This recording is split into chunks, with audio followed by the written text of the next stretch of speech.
Congress party మరీ ముఖ్యంగా రేవంత్ రెడ్డి గారు ఎన్నికల ముందు మరణించినటువంటి అమరవీరుల కుటుంబాలకు ఉద్యోగాలు ఇస్తాం, ఉద్యమకారులకి 250 గజాల జాగా ఇస్తాం, ఉద్యమంలో పాల్గొని కేసులు పెట్టబడ్డ వాళ్లకు పెన్షన్లు ఇస్తామని చెప్పి హామీ ఇచ్చి 16-17 నెలలు గడిచినప్పటికీ కూడా ఇంతవరకు ఏ ఉద్యమకారుడికి 250 గజాల జాగా ఇవ్వలేదు,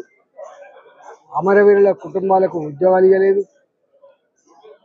ఇవాళ మోసం చేస్తున్నాడు కాబట్టి, దగా చేస్తున్నాడు కాబట్టి ఈ వీళ్ళ హామీల అమలు కోసం అంజిరెడ్డి గారు కానీ, అదేవిధంగా కృష్ణమూర్తి గారు, వెంకటనారాయణ గారు, రఘు రెహమాన్ అలీ గారు, వాళ్ళ మిత్ర బృందం అంతా కూడా